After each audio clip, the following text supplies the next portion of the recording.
Kyiv के जिस hotel Ukraine में मैं ठहरा हूँ, यहाँ मेरे कमरे की बालकनी से मैदान स्क्वायर का नज़ारा ऐसा दिखता है। और यहाँ आने के साथ ही मुझे एक पुराना वाकया याद आया। जब फरवरी 2022 में यूक्रेन और रूस के बीच युद्ध की तनातनी बन रही थी।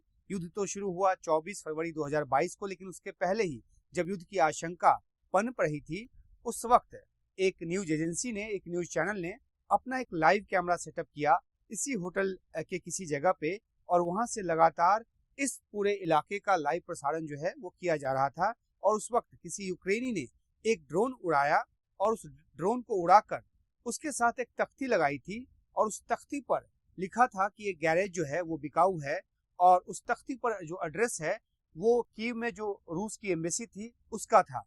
तो लोगों को अंदेशा पहले से इस बात का था, और इसलिए रूस के प्रति जो उनका नफरत, उनका गुस्सा जो था वो तभी दिखने लगा था। और इसलिए उस तख्ती को उन्होंने ड्रोन में बांधकर उड़ाया। और वो जो एजेंसी जिसका कैमरा यहाँ पे लगा हुआ था, बार बार उसके सामने आ रहा था। और ये दृश्य में आप देख भी रहे हैं, जो उस वक्त जो है ये काफी वायरल हुआ था। और ये जो है युद्ध जब 24 फरवरी को शुरू हुआ, उसके बाद उसके पहले ही 23 फरवरी को रूस ने अपना दूतावास यहाँ पे बंद कर दिया।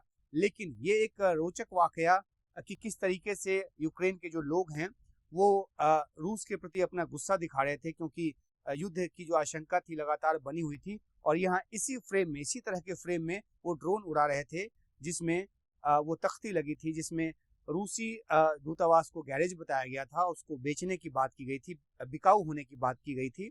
और इस तरह से वो वीडियो काफ़ी वायरल हुआ था। तो यहाँ जब आया तो मुझे लगा कि ये जानकारी आपके साथ इसी बैकड्रॉप में साझा करनी चाहिए।